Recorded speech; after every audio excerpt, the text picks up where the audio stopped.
The Pioneer by Irving Cox, Jr. The old ship wheezed and clattered into the landing slot. Greg was an expert pilot, but skill was no substitute for outdated equipment. He unstrapped the safety webbing and eased himself out of the cabin, cluttered with its worn and scarred electronic gadgetry. With a hand crank, he opened the airlock. Rusting metal screamed as the panel slid back into the hull. Greg found himself panting from the sudden muscular effort in the heavier atmosphere of the Earth. I'm an old man, he thought bitterly, old at 40, as antiquated as my ship and as much in need of repair. But no one can do anything for either of us. I gave them the stars, and in 20 years, they've forgotten. They've made me a museum piece, these pampered, undersized kids of the new generation. Greg walked down the ramp. He hadn't been home for 7 years, but he was still surprised that no flight inspector met him with the officious clipboard of checkout sheets. The landing fields in the colonies were far more efficiently supervised. Greg saw a light in the field control building and walked toward it.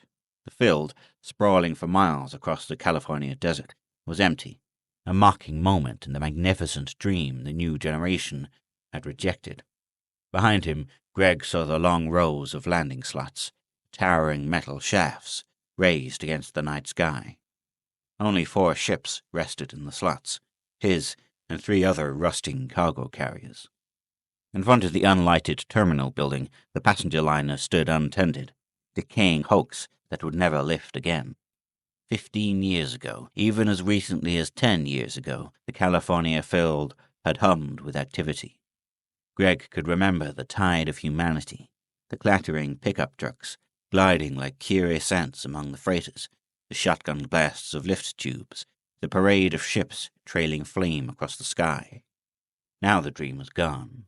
The terminal windows were filmed with dust.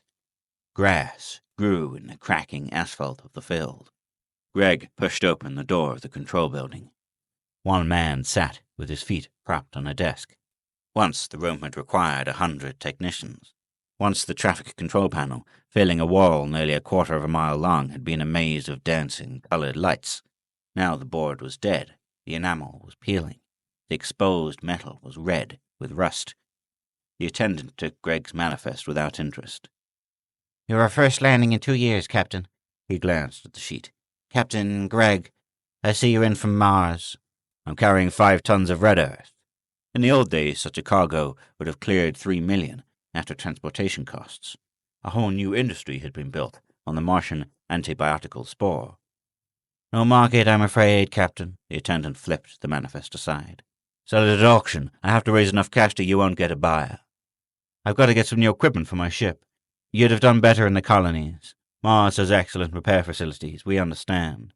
At sky-high prices, sure. The Earth isn't building flight equipment anymore. What's the point? The kids don't want it." The attendant shrugged his shoulders. "You ain't the first one, Captain Greg, who's come home for nothing, and you won't be the last. Check with me tomorrow. I'll see what I can work out. If I can't dispose of my cargo, we waive all field charges in case of destitution. You can dump the red earth and the kids will stake you to a cargo of iron ore. It's going at triple premium on Venus, we're told." Greg turned on his heel and walked stiffly out of the building. One bitter word burned in his mind. Destitution. It was like a kick in the teeth. He thought, in a fury of blind anger, I gave them the stars, and they make me a charity case, this new generation. Children who could never build a colonial bubble or pioneer a star route. Soft-minded and soft-muscled idiots. The field attendant hadn't even recognized Greg's name. Suddenly the past was alive again, like an angry nightmare. The speeches and the headlines, the bands and the screaming mobs, the politicians, the scientists, the generals, hand clasps and newsreel pictures. "Just one more, sir, for the TV cameras. A citation by a joint session of the Congress of the United States to Captain Victor Gregg, U.S. Rocket Forces. Gregg makes Mars. L.A. welcomes Gregg. First spaceman in New York parade. And I say to you, my constituents, the name Gregg shall be forever writ large in the hearts of a grateful people. Gregg lands first Martian cargo. For the discovery of red earth, the eternal gratitude of the medical profession, Gregg takes Nobel Prize. A small token of the gratitude of American industry, Gregg joins import firm. The undying gratitude of the United Patriotic Mothers of America. First colonists on Mars. Colonies on the moons of Jupiter. Venus bubble completed. The dream of yesterday. And the dream was gone. The rocket ports were dead.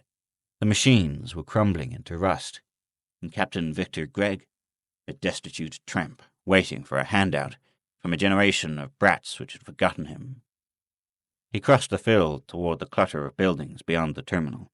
Port City, raised in less than a year on the California desert, the first minor miracle of the new frontier.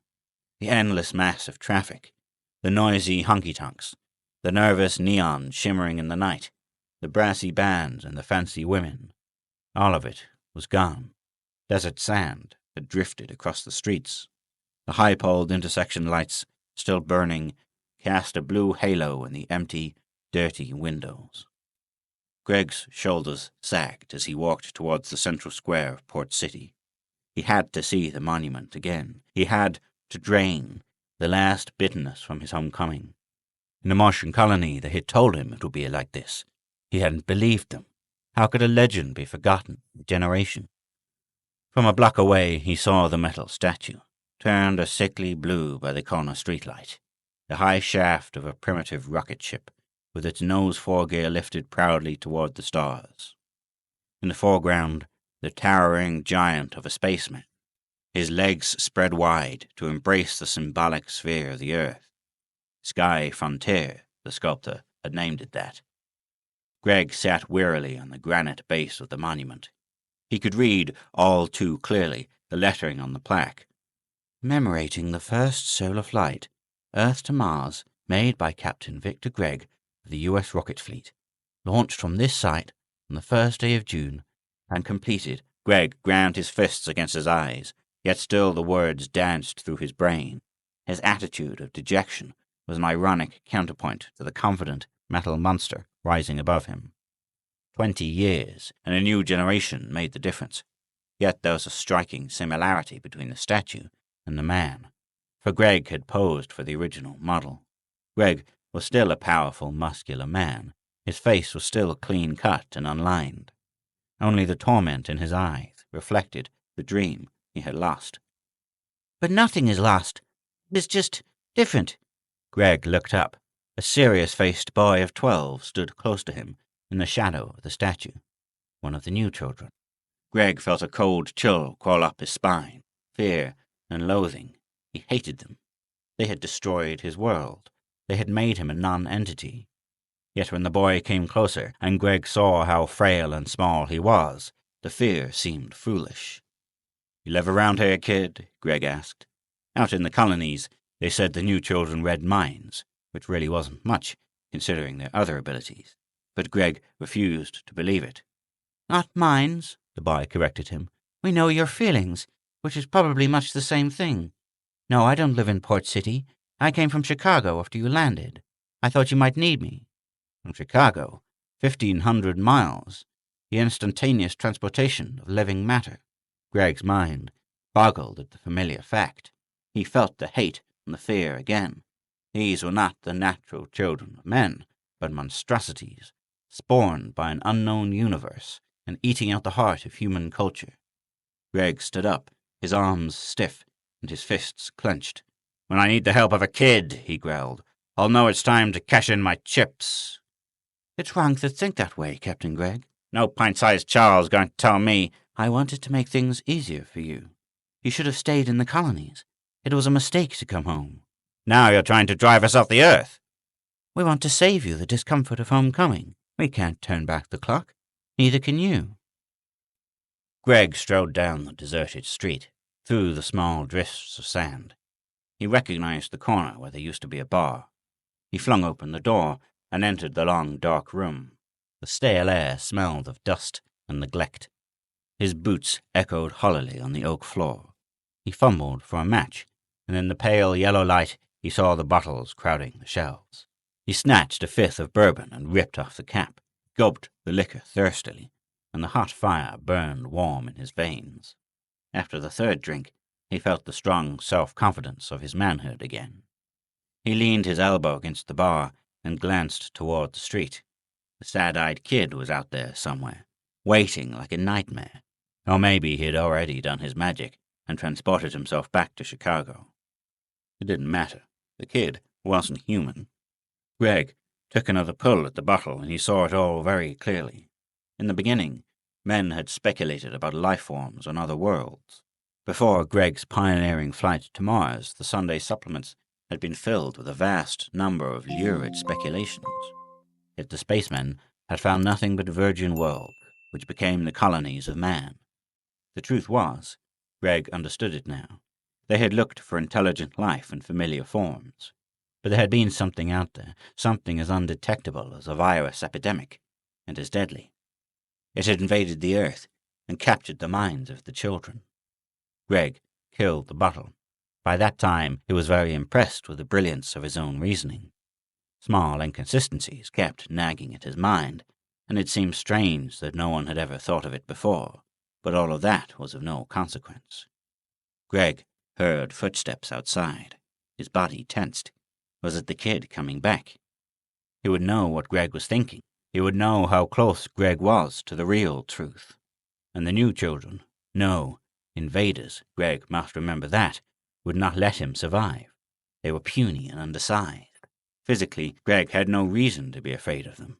But how was he to fight an enemy who could instantly disappear and rematerialize thousands or millions of miles away?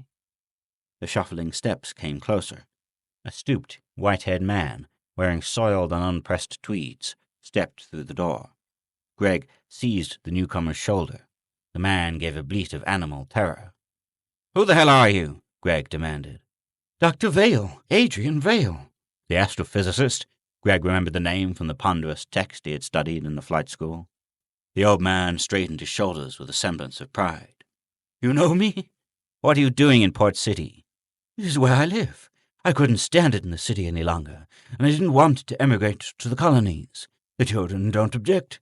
They bring us supplies. Holly and I are quite comfortable." Dr. Vale ran his fingers over Greg's uniform. "You're a pilot. I haven't met one in years. Usually the children send them back to the colonies as soon as they land." "Where do you live, Dr. Vale?" "The best hotel in town. I'll show you." He bent closer and whispered. "And I'll let you see what we're working on, but I have to have my nightcap first." Vale groped in the dark for a bottle. He drank the liquor eagerly, wiping his lips on his sleeve. Greg and the astrophysicist went outside. Greg looked along the deserted street for the 12-year-old, but the boy was nowhere in sight. Perhaps he had returned to Chicago. Yet, if he had come to send Greg back to the colonies, would he have given up so easily? The blue intersection lights swam in a comfortable haze, spinning when Greg looked at them directly. Occasionally, the drifts of sand seemed to run like water, and Greg became unsure of his footing. He knew he was drunk, but alcohol had never interfered with his reasoning. Back in the bar, he had made a tremendous discovery. He mustn't let it slip his mind. The children were alien invaders. That was it. In the morning, he would be able to decide what he was to do with the information. The old man took him to a pseudo-Spanish structure across the main highway from the field. A Biltmore hacienda, at one time the gaudiest and costliest hotel in Port City.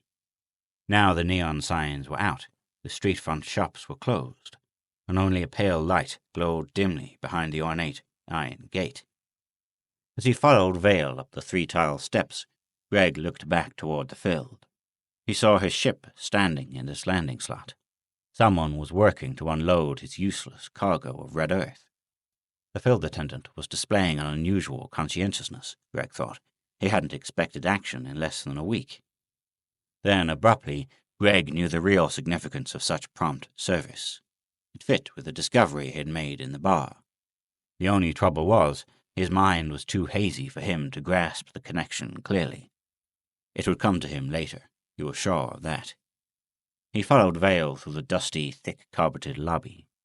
Vale slept in a disorderly room adjoining the cavernous hall of the dining room, where the tables were covered with dust, and the band instruments lay rusting on the bandstand. The astrophysicist swept a litter of loose manuscript pages from his bed and sat down. He fished a bottle of gin from under the bed and took a long drink. "For my nerves," he apologized. Greg saw a score of empty bottles and the debris on the floor. Apparently, Vale had been treating his nerves for a long time. Greg picked up one of the manuscript pages. It was part of a book. At least, the patter of phrases was familiar, but the whole context was incoherent, without beginning or end. "My new text," Vale explained. "When it's finished, the kids have promised to publish it. That's why they let me stay here, so I can work in peace."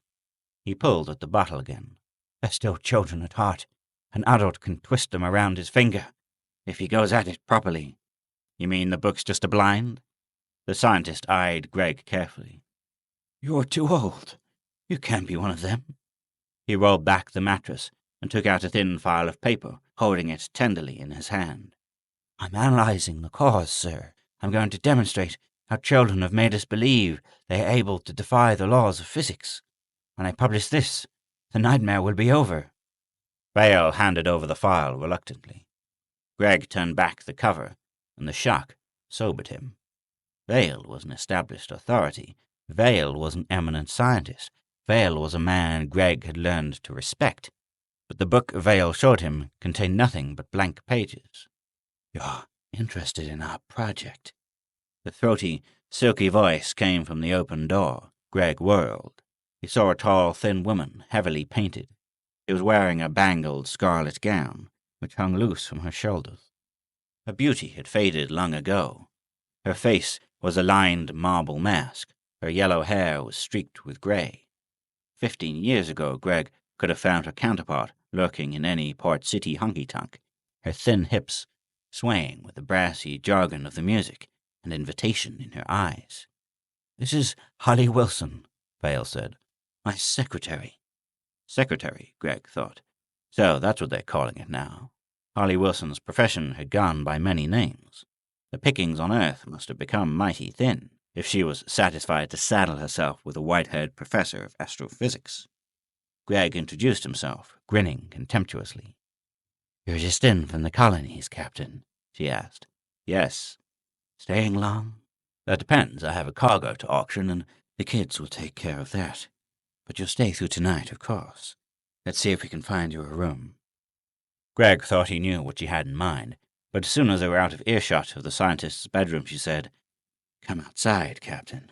I have to talk to you." They went into the tiled patio of the hotel. The kidney-shaped pool was empty, and its basin was crisscrossed with gaping cracks. Many of the potted shrubs had died untended, but the palms still flourished. The fronds laced skeletal fingers across the face of the full moon. The dry desert wind washed through the trees, the ghost whisper of the dream that had died in Port City. "Don't say anything to Dr. Vale about his book." Holly Wilson's voice was surprisingly sincere. "Play along with him, please. Let him go on thinking he's found the great secret." "What is it? Alcoholism or madness?" "A little of both. No one's really sane anymore." "I came home the last time 7 years ago. It wasn't this bad then. What's happened?" "Most of the adults have emigrated to the colonies. There are only a few derelicts left, like Adrian Vale and myself." Nearly sober, Greg remembered the discovery he had stumbled on in the bar, and the logic still held up. "You've taken over the Earth and thrown men out." "The children. You talk as if tell me everything about it from the beginning." The kids are different. That's all there is to it. They read minds. They move themselves anywhere they please, simply by thinking about it. God knows what else they'll learn to whip up after they get the hang of it." "Are all the children like this?" "No. The others emigrated with their parents. Dr. Vale says there are about 5 million. That's approximately the total population of the Earth now. They've shoved the rest of us out. By force? Who wants to hang around like a pet ape to amuse his own brats? Dr. Vale was too old to go. I couldn't get a medical clearance." "I don't think the colonies are aware that the emigration was so large." "Why should they be? We've 6 worlds out there. They could absorb us all." "So the kids have taken over everything?" "What they wanted, yes.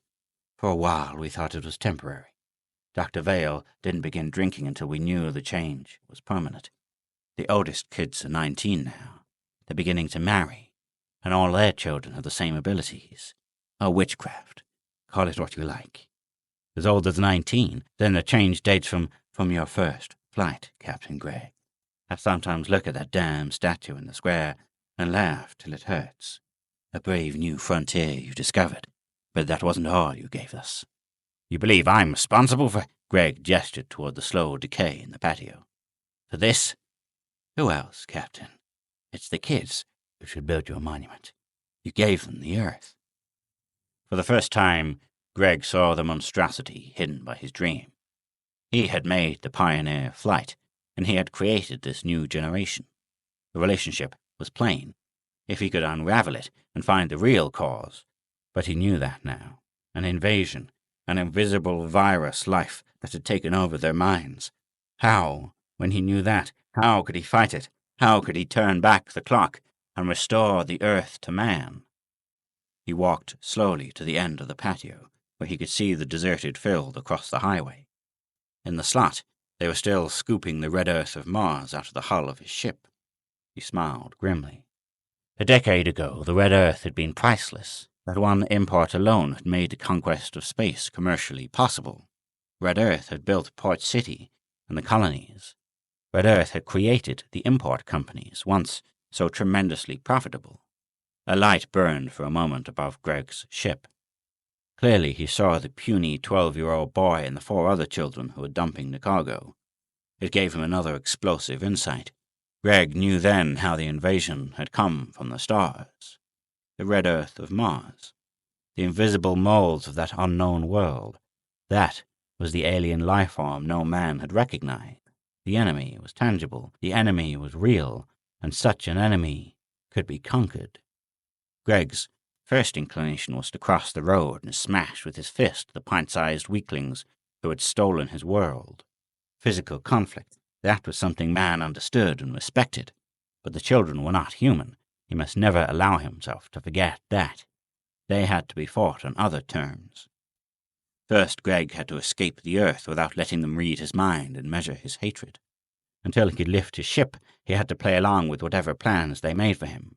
The children didn't want him here. Escape should be easy, if he could only wall off his thinking. He turned back toward the faded woman in a scarlet dress. As matter-of-factly as he could, he asked her to show him his room. I'll probably leave tomorrow. They're doing an efficient job out there. The kids don't waste any time. They'll stake you to a cargo of iron ore for Venus. That's the usual procedure. She put her arm through his. And you promise, Captain, you won't say anything to Dr. Vale. Why are you so interested in that old fool? We're derelicts. It would be damn lonely without him. He has something to believe in. Nonsense, yes. But what difference does that make? Sometimes I can almost believe in it, too. And aren't licked yet? She laughed. You noble souls who drop in on us out of space talk so bravely. That's your brand of madness, Captain. Thank your stars you don't have to get to know the kids as well as we do. She took him to a room on the first floor of the hotel. The air, when he opened the door, was stale. The full moon behind the Venetian blinds made an unpleasant symbolic shadow pattern of prison bars on the carpet. Gregg ripped open the zipper of his flight jacket. His chest was wet with sweat. The woman turned to go, and he caught her arm, pulling her toward him. This much, at least, hasn't changed, he grinned. She neither resisted nor responded. She stood looking up into his face. Her eyes were cold and tired. I have to go back to Adrian, Captain Gregg. He's frightened when I leave him alone too long. That doddering greybeard? None of the things that used to be so important matter anymore. All we have left is our love for each other. Adrian and I have that. I don't want to lose it. She glided away from him. Angrily, Gregg jerked up the blinds to erase the prison symbol and ground open the windows. The hot desert wind whispered through the screen. Gregg stripped off his uniform and lay naked on the bed. After a time, he slept, fitfully, caught in a confusion of fragmentary dreams. The hope of yesterday and the disillusionment of now. His pride as a pioneer and the pain of his responsibility for what his frontier had created. Out of the chaos, a pattern of action slowly emerged.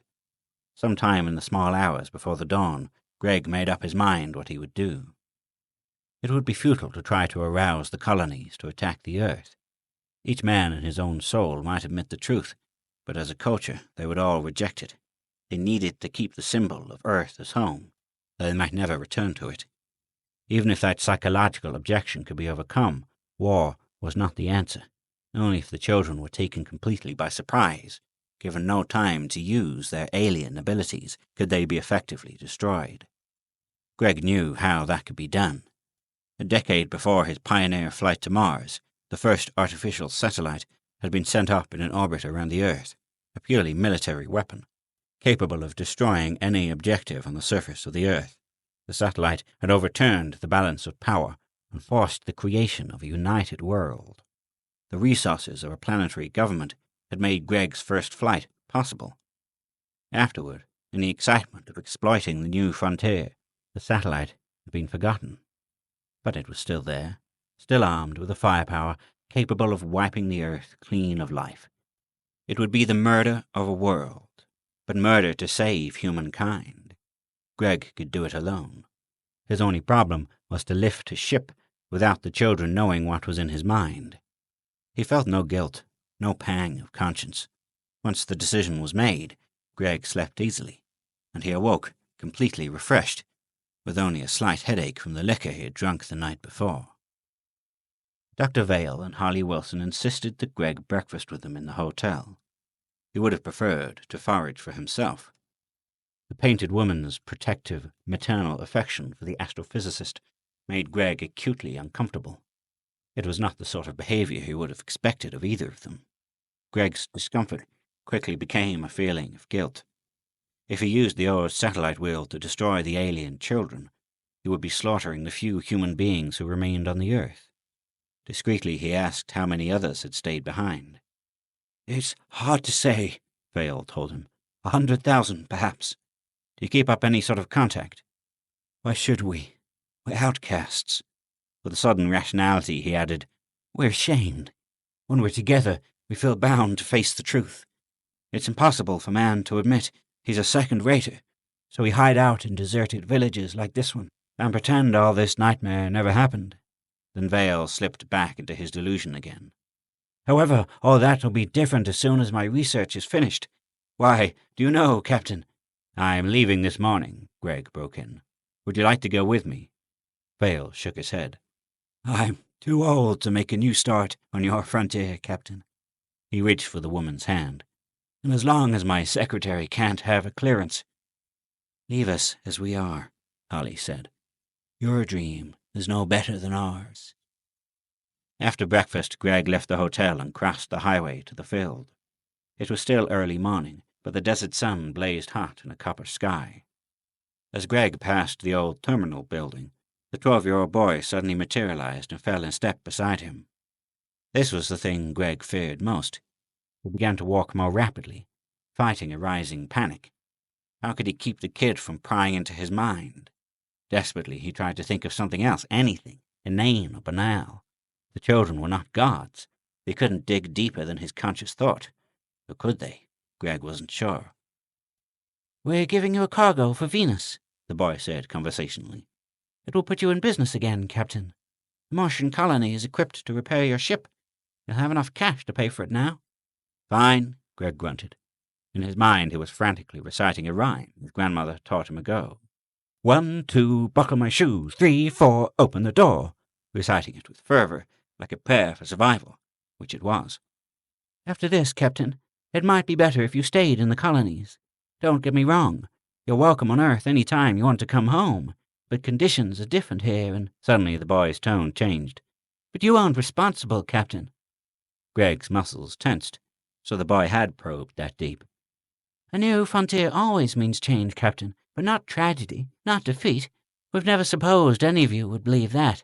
You gave us a miracle, the greatest frontier men have ever crossed. When all the other pioneers have forgotten, Captain, your name." Pretty words, like the pretty speeches Greg had listened to 20 years ago. They wanted to confuse him, make him doubt the decision he had made. 1, 2, buckle my shoe. 3, 4, open the door. The boy caught Greg's sleeve. "You might as well blame Galileo or Copernicus because they studied the universe. Or go back to the beginning. Blame the unknown who did our first scientific pioneering." Copernicus and Galileo? What was the kid trying to say? And why would a 12-year-old speak so glibly, so unknowingly of the giants? That proved his alienness. When Greg was 12, the only thing he had thought about seriously was football or baseball or summer vacation or how he was going to get out of the piano lessons his mother imposed on him. The boy pulled him to a stop. The first pioneer, Captain. Do you blame him for it all? We don't know his name, but we do have his monument. Look, Captain Greg. In the drifting sand, the boy sketched the outline of a wheel. Greg panicked. He was too intent upon keeping his mind impregnable to make any other interpretation. The wheel symbolized the satellite riding above the Earth. Then the boy knew what Greg was going to do. Greg swung his fist blindly. He took the boy by surprise. The child had no time to rematerialize at a safe distance. Greg's fist struck his chest, and the boy went down with a cry of agony. Greg felt a subconscious surge of satisfaction. Humanity hadn't been defeated after all, and the children were by no means invulnerable. Surprise, physical initiative, gave men their trump card over these undernourished mind-readers. Greg sprinted toward his ship. The body lay on the drifting sand, gasping for breath, gesturing futilely with his small hand. Greg's foot was on the ramp when he heard a scream behind him. He looked back toward the road. He saw Dr. Vale and Holly Wilson running toward him. A mongrel, frothing at the mouth, was yapping at their heels. Greg reacted with an altogether human instinct. He ripped a metal bar loose from the ramp rail and went back to help them, two fellow humans in trouble. A tiny warning of logic flamed briefly in his mind. This could be a trick. His only real chance of escape was to leave now while he could, but he ignored it. He ran across the field and swung the bar at the dog, crushing its skull with one blow. The woman clutched his arm. Her hands were shaking. Her face was white with fear. "What happened?" Greg demanded. Adrian and I were clearing the breakfast table. Suddenly the dog he was just there, growling at us. "A mad dog," the astrophysicist added. "The kids did it. They can make any living thing appear anywhere they please." "A trick," Greg said. The whisper of logic had been right. He glanced where the boy had fallen. The child was gone. "They're trying to make me leave," Vale complained. "Before I finish my research. They know I have the answer to—" "Now you have no other choice," Greg snapped. He pulled the scientist toward his ship. The woman followed. Greg reasoned that he might still have an outside chance. The children obviously had expected him to take Vale back to the hotel. That would have given them a chance to disable his ship. Greg pushed the two through the airlock. His luck still held. He shoved them toward the safety webbing and jerked down the firing toggle. As the ship quivered in the thunder of the power tubes, Greg dialed the satellite course on the pilot computer. It was the simplest setting he could make. His was an old ship, built when the satellite had still been used as an initial landing station, before the new fuel had made the big wheel obsolete. Every ship had once had an automatic satellite course projection taped in the pilot computer. Without a new setting, the ship would move into the core ramp of the wheel, and the lock would open automatically when the magnetic seal was completed. Greg felt the sudden crushing weight of gravity. He caught the safety webbing until the pressure stabilized. From that point, if he remembered his early flights accurately, it would be 6 minutes before the ship reached the satellite.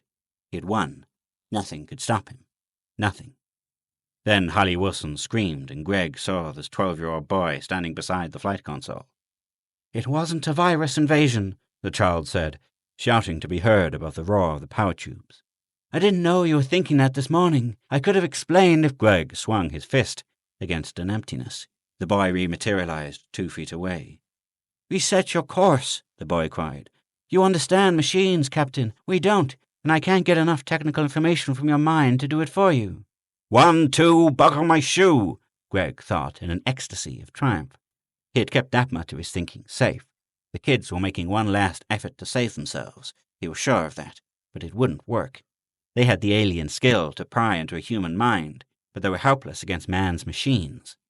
Inexorably, the computer would drive the ship to the satellite. Nothing could stop it. "Think rationally," the boy pleaded. "Not with your emotions. You have only 4 minutes left, Captain Gregg. If the Red Earth was a virus invasion, as you believe it was, why were only the children affected? We made it an antibiotic. We used it for millions of people. Every colonist was inoculated before he emigrated." He was lying. He had to be lying. He was trying to confuse Greg with side issues. It didn't matter now how the virus had been brought back to the Earth. 3, 4, open the door. 5, 6, pick up sticks. We aren't different, Captain. We've simply crossed your frontier in a different way. We have a theory how it happened, but no proof. The Martian red earth worked as a sort of mental catalyst when it was used for newly born infants. It awoke the full thought potential of our cerebral cortex. That's all. We have no ability that men haven't always been capable of. If you believe that, you can do it yourself. Belief? Mystical nonsense. Did the kid really think Greg would buy that? Greg glanced at Adrian Vale. The scientist's face was grey with horror. Sweat stood in beads on his lips. Holly Wilson clung desperately to his hand. I drew a wheel in the sand for you, Captain. Another monument to another pioneer, the first primitive, who grasped what we might do with a rolling disc. He gave us terror and disaster, yes, but he gave us progress, too. Do we blame him because his heirs sometimes misapplied his discovery? Do we call ourselves alien invaders because we have a more complex technology than his? Then why heap shame on yourself because you gave us a frontier in the stars? It won't end the way you thought it would. Nothing ever does. We're your children, Captain. We're your new frontier. Aliens, Greg spat. My research was for nothing, Dr. Vale said numbly. The words were a whisper of agony, the torment of soul ripped out of the comfortable world of madness. Don't say that. You'll finish your work, Holly told him soothingly. He pushed her away. Not now. It was pointless. The boy wrung his hands. You have only 2 minutes left. Forget your emotions. Put aside your self-pity. It's a luxury you can't afford any longer. Use the brains God gave you, Captain Gregg. You can't land on the satellite. You must. Gregg swung again, and again he missed the boy, but he lost his balance and plunged into the pilot computer, smashing the machine. Gregg saw what he had done and began to laugh. It was impossible now for anyone to change the course setting. The boy's pleading was for nothing. The 12-year-old rematerialized and stood looking at the broken computer, then shrugged his shoulders calmly. 1.5 minutes left, Captain. And now you have no choice. The child sighed, as a parent might have sighed over the prank of a mischievous son. You killed the mad dog, he said. You didn't hesitate about that. I thought him into Port City to give you an object lesson. You missed the point, I'm afraid. You couldn't understand that you were yourself a mad dog, yapping at our heels. Potentially all the older generation threaten us the same way. Your kind of emotional reasoning, in one form or another, will sooner or later infect them all. We encouraged the migration to the colonies in order to prevent a conflict. By administering the red earth to every adult who left the earth, we thought we might make a few of them realize their mental capacity. Apparently the catalyst works only with an infant, and not always then. In a sense, Captain Gregg, your frontier has made us 2 species. Ours, mankind. Yours, the rejects, the unfinished men. Dr. Vale made a choking sound deep in his throat. His dream was gone. The comfort of his madness had been stripped away from him. And if it does come to the point of conflict, the boy went on quietly, we fully intend to survive. Not after I reach the satellite, Gregg answered grimly. Her voice sounded hollow and uncertain, even to himself. The boy had destroyed the dramatic fiction of a virus invasion. Gregg's dream, too, was gone. I tried to save you, Captain, but by your own violence you made that impossible. Now you will provide another object lesson. What I have told you is true. Every man has our ability. In 60 seconds your ship will reach the old satellite. The airlock will open automatically, only there will be no air in the wheel. The shell rusted open years ago. You face death, just as certain as if you leaped into outer space. But you can save yourselves, all 3 of you, by thinking yourselves back to the Earth, or out to one of the colonies. This experiment interests us a great deal. We didn't intend to resort to it quite so soon, but you've given us an ideal opportunity. If you can unshackle your minds now, we have hope for the rest of the rejects. There will be fewer mad dogs for us to dispose of later on. The boy was gone. Gregg felt the ship slide into the ramp of the satellite. He heard the grapples clang against the hull and the scream of rusting metal as the airlock began to open. A paralyzing emotional opiate flamed through his mind. This was a dream, nothing more.